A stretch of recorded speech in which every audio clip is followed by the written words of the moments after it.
বাংলার মসনদ কাদের হাতে থাকবে? পরিবর্তন নাকি প্রত্যাবর্তন? দাবি পাল্টা দেবে। তার মধ্যে আমাদের একদম স্পেশাল গেস্ট রাজ্য বিজেপির সভাপতি শ্রমিক ভট্টাচার্য। কিন্তু অনেক স্বাগত আপনাকে সিএনএ। ভোট মানে যখন আমরা ইন্টারভিউ নিচ্ছি তখন ফার্স্ট ফেজ হয়ে গেছে, আগামীকাল সেকেন্ড ফেজ। রাজ্য বিজেপির সভাপতি শ্রমিক ভট্টাচার্য কতটা স্বস্তিতে নাকি অস্বস্তিতে? এটা তো মানুষের ভোট হচ্ছে। অন্যান্য বারের নির্বাচনের সঙ্গে এই নির্বাচনের একটা মৌলিক পার্থক্য আছে। এতদিন পর্যন্ত যে নির্বাচনগুলো দেখেছি আমরা, মানে সাম্প্রতিককালে গত 15 বছরের পর, সেই নির্বাচন একটা দলের সঙ্গে 8টি দলের লড়াই হয়েছে। কিন্তু এই নির্বাচনে আমাদের হাত থেকে বাইনারি সেট করে দেওয়ার পরেও মানুষ এগিয়ে গেছে, মানুষ নিয়ে নিয়েছে। মানুষ 2021 সালে আমাদের বিরোধী দল বানিয়ে দিয়েছিল এবং শতাব্দী প্রাচীন দুটো দলকে বিধানসভা থেকে মুছে দিয়েছিল। আজকে মানুষ নতুন ন্যারেটিভ নিয়ে এসছে। জনতা বনাম মমতা, বুঝে নেবে জনতা, যা করার মানুষ করছে। উত্তরবঙ্গের 100 থেকে শুরু হয়েছে 152টা আসন। ওখানে পাহাড় যারা হাসছিল তারা কাঁদিয়ে দিয়েছে। সেই কান্না যিনি হাসিয়েছিলেন ওনাকে কাঁদিয়ে দিয়েছে। এরপরে মেদিনীপুর, ঝাড়গ্রাম, বাঁকুড়া, পূর্ব মেদিনীপুর, চোখের জল পড়া বন্ধ হয়। আর কেউ যদি মনে করে থাকে এই ফেসটা সম্পূর্ণ আলাদা, এটা দুর্গ, বিজেপি এখানে খুব দুর্বল ছিল, ভুল করছেন। 1 থেকে 3-এ গেছে, 3 থেকে 77, 2 থেকে 18 লোকসভায় বিজেপি দেখিয়েছে। একটা রাজ্যে 2টো বিধায়ক ছিল, সেখান থেকে ক্ষমতায় এসেছে পরের নির্বাচনে। সুতরাং এগুলো সব মানুষ করে। কিছু মানুষ নিজেদের ব্যক্তিগত ক্যারিশমা, কৃতিত্ব এসব দাবি করতে পারে। এইটা তৈরি হয় পরিবেশে, একটা রাজনৈতিক শূন্যতায়। আর সেই শূন্যস্থানটা পূরণ একটা রাজনৈতিক দল অবশ্যই করে, কিন্তু তার পিছনে যে ড্রাইভিং ফোর্সটা থাকে সেটা মানুষ। কিন্তু শাসক দল তো অ্যাবসলিউটলি রয়েছে, সারা রাজ্যে রয়েছে, তাহলে ভ্যাকুয়ামটা কোথায়? শাসক দল তো অ্যাবসলিউটলি রয়েছে, সর্বত্র আছে। যেটা আছে যেটা আছে সেটা পেশি শক্তি, যেটা আছে সেটার ভিত্তি বোমা, যেটা আছে সেটার ভিত্তি ভয়। এখন ভয় আউট, বর্ষা ইন। আমরা দেখলাম যে তৃণমূল কংগ্রেস নেতৃত্বে তিনি বললেন যে সেকেন্ড ফেজে আরো বেশি করে সমর্থন করুন, নচেত রেজাল্টের পরে বিজেপি অর্থাৎ আপনারা হর্স ট্রেডিং করবেন। আপনি তৃণমূল নেত্রীর মতামতকে সমর্থন করেন? মমতা বন্দ্যোপাধ্যায়ের এই মুহূর্তে কোনো বক্তব্যের কোনো গ্রহণযোগ্যতা, কোনো প্রতিষ্ঠা পশ্চিমবঙ্গের জনমনে নেই। আর যে বক্তব্যকে মানুষ গ্রহণ করছে না, মানুষ যেটাকে ন্যারেটিভ মনে করছে না, মানুষ যেটাকে বার্তা মনে করছে না, মানুষ যেটাকে বাস্তব মনে করছে না, সেটা নিয়ে বিরোধী দল হিসেবে আমি কেন প্রতিক্রিয়া দেবো? উনি ওনার মতো বলুক, যা খুশি ওরা বলে বলুক, ওদের কথায় কি এসে যায়।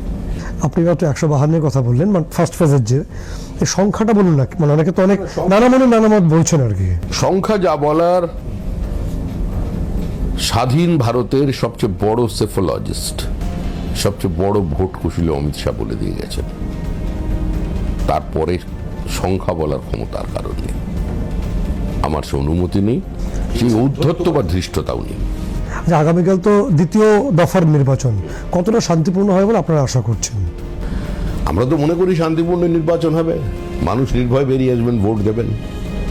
যারা মনে করছেন এখনো মানুষকে ভয় দেখাবেন, তারা একটু নিজেরাও ভয় পেয়ে যাবেন। আমার মনে হয় রাত্রিবেলা শান্তিটা পুরোপুরি নেমে আসবে, সকালবেলা দেখবেন না মানুষ ভোট দিচ্ছে। দক্ষিণ 24 পরগনায় ভোটের হারটা দেখবেন, ফলতা দেখবেন, ডায়মন্ড হারবার দেখবেন, গোসাবা দেখবেন, কুলতলি দেখবেন, মগরাহাট দেখবেন, জনপ্লাবন দেখতে পাবেন। ভোট দেবে মানুষ। এখানে তৃণমূল কংগ্রেস অভিযোগ করছে যে উত্তরপ্রদেশের এনকাউন্টার স্পেশালিস্ট অজয় পাল শর্মাকে নামানো হয়েছে এবং এই থ্রেট করার জন্য। কত মানুষকে খুন করেছে তৃণমূল কংগ্রেস দক্ষিণ 24 পরগনায়? কতবার বিজেপি রাজ্য সভাপতির গাড়ি ভেঙেছে? কতবার বিজেপি কজন নেতা আক্রান্ত হয়েছেন? কেন্দ্রীয় মন্ত্রী সুকান্ত মজুমদার আক্রান্ত হয়েছেন, বিরোধী দলনেতা আক্রান্ত হয়েছেন, অতীতে দিলীপ ঘোষ আক্রান্ত হয়েছেন। অন্য নেতাদের কথা আমি বললাম না, আজকের দিনে না। আমাদের এক জেলা সভাপতিকে পঙ্গু করে দিয়েছেন। মসজিদ থেকে মাইক চালিয়ে 2019 সালে এক্সোডাস করিয়ে দেওয়া হয়েছিল হিন্দুদের, ঘর ছেড়ে চলে যাও হয়েছে। জেসিপি দিয়ে কত বাড়ি ভাঙা হয়েছে। দুর্ভাগ্য এটাই যে পশ্চিমবঙ্গে আজকে সংখ্যালঘুদের মুখ কারা হচ্ছে। কোনো ডাক্তার ইঞ্জিনিয়ার হচ্ছে না, কোনো কবি সাহিত্যিক হচ্ছে না, কোনো প্রতিভাবান অধ্যাপক হচ্ছে না। আজকে তাদের মুখ প্রতিনিধি হুমায়ুন, জাহাঙ্গীর, শাহজাহান। তৃণমূল কংগ্রেস এই মধ্যযুগীয় ব্যবস্থাটা আবার ফিরিয়ে আনতে চায়। 1946-এর অবস্থায় কলকাতা শহর এসে গেছে, সেটাকে পুরোপুরি মধ্যযুগে নিয়ে যেতে চায়, আবার বাদশাহী শাসন চালু করতে চায়। আমার মনে হয় পশ্চিমবঙ্গের মানুষ সেটা করতে দেবে না। আর তার জন্যই এই জনরোষ, এই জনপ্লাবন। তৃণমূলের তো এটা অভিযোগ যে বিজেপি সংখ্যালঘু ভোট বাক্সে একটা বিভাজন আনতে চাইছে, যে কারণে আইএসএফ এর জন্ম, জনতা উন্নয়ন পার্টির জন্ম। এটা কি সঠিক সঙ্গত? আমি গত 3 বছরের হিসাব খালি সংখ্যালঘুদের সামনে রাখতে চাই। যত রাজনৈতিক খুন হয়েছে তার মধ্যে 95% তৃণমূল কংগ্রেসের কর্মী, আর 95%-এর মধ্যে 99%-ই হচ্ছে তৃণমূলটা সংখ্যালঘু। মরছে মুসলমান, মারছে মুসলমান, এবং প্রত্যেকটি পরিবারের অভিযোগের তীর তৃণমূল কংগ্রেসের দিকে। একজন সংখ্যালঘু পরিবারের একজন মানুষকেও আপনি নিয়ে এসে দাঁড় করাতে পারবেন না যে বলছে যে আমার ছেলে কিংবা আমার ভাই মারা গেছে বিজেপির গুলিতে, বিজেপির অস্ত্রে। কেউ বলছে না। মারছে তৃণমূল, আর তারা সিবিআই তদন্ত চাইছে। ট্রাইব্যুনাল দেখলাম যে বেশ কিছু বাতিল ভোটারকে তারা আবার ফিরিয়ে আনলো, বৈধ বলে মান্যতা দিল। এটাকে ঠিক কিভাবে ব্যাখ্যা করবেন? এটা নির্বাচন কমিশনের বিষয়। পুরো প্রক্রিয়াটাকে কালিমালিপ্ত করেছে, কলুষিত করেছে এবং বিধ্বস্ত করে দিয়েছে তৃণমূল কংগ্রেস। আমরা নির্বাচন কমিশনের ভূমিকায় খুব একটা খুশি নয়। আমরা যেটা ফর্ম 7 জমা দিয়েছিলাম সেটা শুনানি হয়নি। পুলিশ যেটা পারে না সেটা করেছে, ফর্ম 7 আমাদের থেকে কেড়ে নিয়েছে। আমরা যত ফর্ম 6 আপলোড করিয়েছিলাম সবার নাম ওঠেনি। সম্পূর্ণভাবে প্রশাসনকে কাজে লাগিয়ে ইয়ারোকে ব্যবহার করে সিস্টেমে ভুল তথ্যকে আপলোড করিয়েছে। তার মধ্যে নির্বাচন হচ্ছে, যতটুকু হয়েছে মন্দের ভালো, এগুলো প্রয়োজনই নেই। শাসক দল তো এই বক্তব্যটা বারবার রেজিস্টার করছে যে কেন্দ্রের শাসক দলের অঙ্গুলনে ইসিআই পরিচালিত হচ্ছে। 12টা রাজ্যে তো এসআইআর হলো, কোথাও তো না হাঙ্গামা নেই। আসলে আমাদের ভোটার লিস্টে 11 জন ধৃতরাষ্ট্র আছে, 100 সন্তানের পিতা, ভাই বোনের বিয়ে আছে, স্বামী স্ত্রী বাবা এক। এখানে 10 পিতা পুত্রের বয়সের পার্থক্য 10, মানে 10 বছরের বাবা, 9 বছর বয়স থেকেই দুরন্ত ছেলে। এইরকম অনেক ভোটার লিস্টে আছে। এগুলোকে নিয়ে দুরন্ত খেলার কথা বলা হচ্ছে, দুরন্ত ছেলের কথা আপনি বলছেন। দুরন্ত ছিল না, 10 বছরের বাবা, সেই দুরন্ত ছেলে দুরন্ত খেলবে। আবার দাদু খায় নাতি খায়ও আছে। দাদু 42, নাতি 22, দুজনই ভোটার। এত সুকুমারা সেই মানে আজব দেশের কথার মতো আর কি, সেরকমই হয়ে পড়েছে এগিয়ে বাংলা। এখানে একটা জিনিস দেখলাম যে আপনার সময় দেখলাম যে দিলীপ ঘোষ আবার তিনি সব মহিমায় ফিরলেন। অনেকে বলছে যে পুরনো যারা বিজেপি কর্মী নেতা তারা ফিরছেন।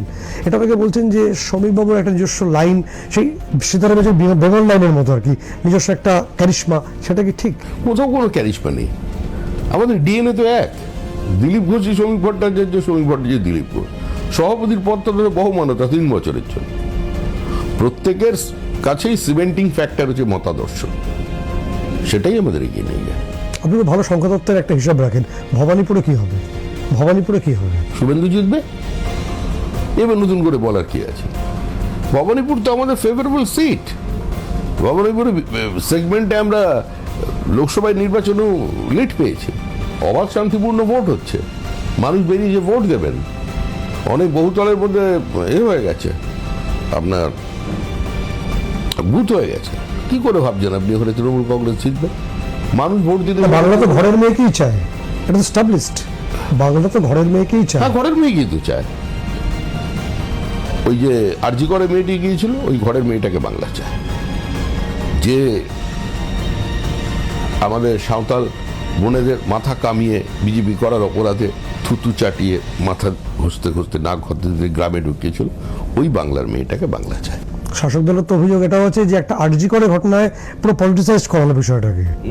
ব্যাপারটাকে পলিটিসাইজড করে দেওয়া হলো, শাসক দলের তো অভিযোগ বারংবার এটা এসে। শাসক দল তো পলিটিক্যাল পার্টি যদি দায়িত্ব তুলে নেয় প্রমাণ লোপ করার, মেয়েটির মা বাবাকে না জানিয়ে 3টে মৃতদেহকে সরিয়ে রেখে 7টাতে তাড়াতাড়ি কাউন্সিলরকে দিয়ে ওখানে ধাও করিয়ে দেয়, তাহলে রাজনীতিকরণ কে করলো? ঘরের মধ্যে নেতারা ঢুকলো কি করে? প্লেস অফ অকারেন্সকে অল্টার করা হলো কিভাবে? রক্ত ধোয়ালো কে? মা বাবাকে জানতে না দিয়ে যে ঘটনা ঘটিয়ে দেওয়া হলো, এত বড় ঘৃণ্য নারকীয় ঘটনা ঘটিয়েছে তৃণমূল কংগ্রেস। তো রাজনীতির জবাব তো রাজনীতি দিয়ে দিতে হবে। আর ওই অভয়ের মা, উনি আমাদের কাছে এসেছিলেন, ওনার বিশ্বাস যে তৃণমূল কংগ্রেস সরে গেলে তার মেয়ের বিচার পাবে, আর সরানোর পথটা তিনি জানেন। পশ্চিমবঙ্গের মানুষ রাজনীতি সচেতন, ওনার মাও। প্রথম ফেজে 92%, 88% ভোট পড়ে গেছে, এবং প্রচুর যে মাইগ্রেটেড লিভার্স তারা রাজ্যে এলেন। এটা কি এসআইআর এর একটা ভয়, নাকি নিজেকে রিস্টার্ট করার একটা মানে তাগিদ, রিফ্লেকশন? আসলে অন্য প্রদেশে যারা মাইগ্রেন্ট লেবার হিসেবে যাচ্ছেন, সেখানে যা তারা রোজগার করছেন, যে পরিবর্তিত চেহারাটা দেখতে পাচ্ছেন পশ্চিমবঙ্গের থেকে, পশ্চিমবঙ্গের প্রেক্ষিতে তারা যখন তার আঙ্গিক থেকে পার্থক্যটা বিচার করছে, তো স্বাভাবিকভাবেই বাঙালি এবং পশ্চিমবঙ্গ যেটা লাফিং স্টক হয়ে গেছে সারা দেশের কাছে, তো সেটা বাঙালি হিসেবে কেউ চান না। তারাও আত্মমর্যাদা নিয়ে বেঁচে থাকতে চান, নিজের রাজ্যকে সুজলা সুফলা দেখতে চান। আর তৃণমূলের তো তাদের প্রতি প্রবল ভালোবাসা ছিল, তাদের জন্য তারা চিৎকার করলেন। তারা একদম 100 ট্রেন বুক করে চলে আসছেন তৃণমূলকে ভালোবাসতে। ঠিক ওরা অনুরাগের ছোঁয়া দিয়ে চলে যাবে ইভিএম বক্স।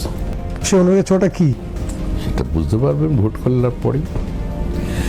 বলছে আপনারা তৃণমূল চলে গেছে, তৃণমূল চলে গেছে, তৃণমূল আর নেই। সরকার তো চলে যাচ্ছেই, তৃণমূল দলটা চলে যাবে। 6 মাস অপেক্ষা করুন। সরকারটা সরিয়ে দিয়েছে মানুষ, যেদিন থেকে ভোট শুরু হয়েছে ওদিন থেকে সরকারটা সরিয়ে দিয়েছে।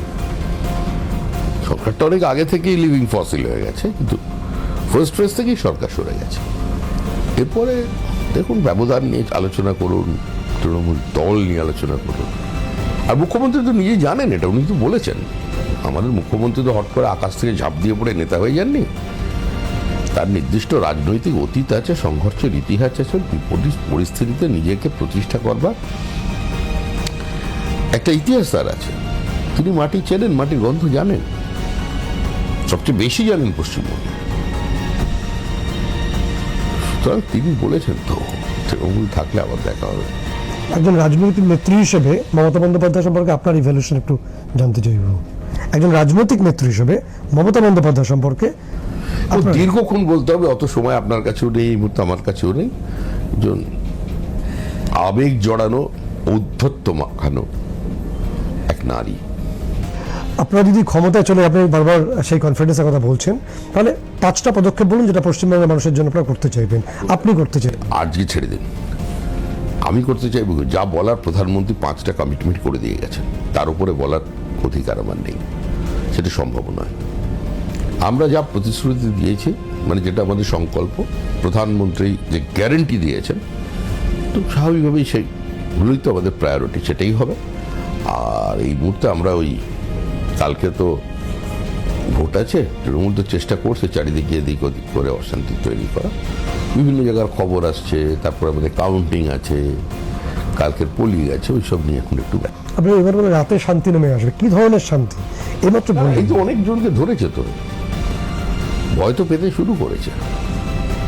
এই ভয় যারা অশান্তি তৈরি করে তাদের মনের মধ্যে থাকা উচিত। একটা রাজনৈতিক দল বলে যারা দাবি করে 3-3বার ক্ষমতায় আছে, তাদের প্রচারের একমাত্র হাতিয়ার হলো ভয়, আতঙ্ক, ব্ল্যাকমেল। কোনো সদর্থক কোনো বক্তব্য নেই, কোনো ন্যারেটিভ নেই। ভোট কাকে দেবে জানতে পারবো, ক্যামেরা লিক আমাদের কাছে, বন্ধ করে দেবো লক্ষ্মীর ভান্ডার, আর কোনো কিছু পাবে না, জলের লাইন কেটে দেবো। এটা রাজনৈতিক প্রচার? মারবো, মাথা গুঁড়িয়ে দেবো, পুঁতে ফেলবো, এইসব ভাষা। ব্যাস পুলিশ অফিসার এসে ভয় পেয়ে গেছে। আসলে এরা তো কেউ ক্ষুদিরাম বাঘাযতীন নয়, এ সমাজ বিরোধী ক্রিমিনাল। তারা পুলিশকে দেখলে, সত্যিকারের পুলিশকে দেখলে ভয় পায়। আমাদের পুলিশের মেরুদণ্ড তো ভেঙে দিয়েছেন, পুলিশ কমিশনারকে দিয়ে চা নিয়েছেন, পচ্ছাদা বলে ডেকেছেন, কি করে থাকবে আর? রাজ্যের পুলিশের মেরুদণ্ড ভেঙে গেছে বলে কি ইউপির এনকাউন্টার স্পেশালিস্ট? এনকাউন্টার স্পেশালিস্ট কে আমি চিনি না ভালো। নির্বাচন কমিশন মনে করেছে যাকে আনার এনেছে, না আমাদের বিষয় না। নির্বাচন কমিশনের দায়িত্ব ত্রুটি মুক্ত ভোটার লিস্ট আর ভয়মুক্ত নির্বাচন, এটা দেব, সেই কাজ চেষ্টা করছি তারা। একটা সংখ্যা বলুন যেটা আপনারা আশা করছেন পাবেন এই নির্বাচনের ফলাফল। কমফোর্টেবল মেজরিটি, সমস্ত প্রত্যাশার বুক চিরে এক অপ্রত্যাশিত ফলাফল আপনার জন্য, আমার জন্য, তৃণমূল কংগ্রেসের জন্য অপেক্ষা করছে। অনেক ধন্যবাদ সঙ্গে থাকার জন্য। আমাদের সঙ্গে ছিলেন রাজ্য বিজেপি সভাপতি শ্রমিক ভট্টাচার্য। একটা বিষয় পরিষ্কার করলেন যে অ্যাবসলিউট মেজরিটি, এবং সেই অ্যাবসলিউট মেজরিটির হাত ধরে এবং মানুষের মতামতকে সঙ্গী করে আগামী 6 মাসের মধ্যে তৃণমূল নাকি রাজ্যে থাকবে না, এই দাবিও তিনি করলেন। এবং সেই ফলাফল এবং রাজ্য বিজেপি সভাপতির যে দাবি, তার দিকে নজর থাকবে যে দাবি এবং বাস্তবতার মধ্যে কতটা মসৃণ ব্রিজ তৈরি হয়। ক্যামেরায় সোমেন্দু মজুমদার এবং গোপাল সেনের সঙ্গে সত্যজিৎ মুখোপাধ্যায়, সিএন।